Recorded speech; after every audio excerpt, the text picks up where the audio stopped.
ఇంకా రిజర్వేషన్లు ఏం అవసరం, ఇంకా మనం బీసీల గురించి ఎందుకు మాట్లాడుతున్నాం, ఇంకా మనం ఎస్సీల గురించి ఎందుకు మాట్లాడుతున్నాం, ఇంకా మనం ఎస్టీల గురించి ఎందుకు మాట్లాడుతున్నాం, ఇవన్నీ కరెక్టేనా, మాట్లాడొచ్చా అని అంటున్నారు.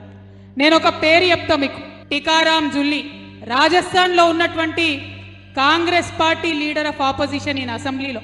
శ్రీరామనవమి నాడు ఈయన రాజస్థాన్లో ఒక రాముడు గుడి దగ్గరికి పోయింది. అందరితో పాటు ఆయన కూడా శ్రీరాముడు గుడికి పోతే ఆ గుడికి పోయి బయటకు వచ్చిన తర్వాత భారతీయ జనతా పార్టీకి సంబంధించినటువంటి ఒక నాయకుడు, ఈ కాంగ్రెస్ పార్టీ నాయకుడు పోయి రాముని దర్శనం చేసుకోగానే మైలబడ్డది, ఈయన వచ్చిపోయిండు అని చెప్పి పాలతో అభిషేకం చేసిండు. మా గుడి మైలబడ్డదని ఇయాలటికి కూడా మాట్లాడుతున్నటువంటి దౌర్భాగ్య నాయకులు మన దగ్గర ఉన్నటువంటి పరిస్థితి. రాముడికి ఇష్టం లేదా?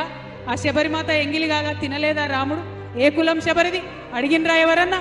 ఆయన అడవిలో పోయినాడు, పడవ దాటించినటువంటి గుహుడిది ఏ కులం?